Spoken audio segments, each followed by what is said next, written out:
किसी ने क्या खूब कहा है कि करेले जैसे कड़वे लोग अक्सर काम आ जाते हैं, वहीं शक्कर जैसे मीठे लोग समय पर धोखा दे देते हैं। नमस्कार, मेरा नाम है अभिषेक यादव और आज कहानी एक राजा और उनके 3 मूर्तियों की। एक राजा था जिसके महल में बहुत सारी मूर्तियां थी, मगर 3 मूर्तियां ऐसी थी जो राजा को बहुत प्रिय थी। उन्हें वो बहुत कीमत देकर खरीद कर लाया था।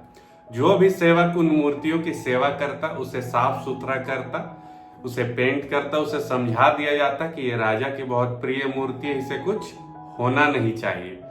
मगर गलती से एक सेवक से एक मूर्ति टूट जाती है। सेवक को दरबार में हाजिर किया जाता है और राजा वहां पर उसे मृत्यु दंड दे देता है मूर्ति तोड़ने के आरोप में।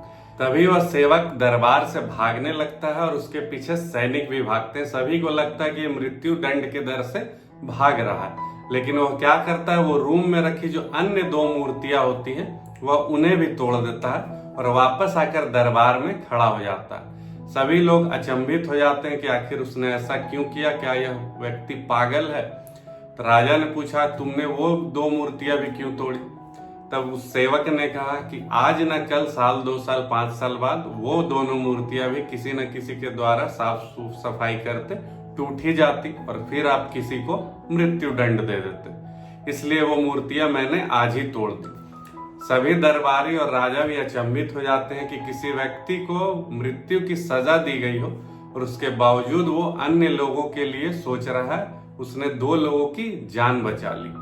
आखिर उसके मन में यह विचार आया कैसे? राजा ने पूछा। सेवक ने बताया कि यहाँ से पहले वो एक बहुत ही धनी सेठ के यहाँ काम करता था, नौकरी करता था।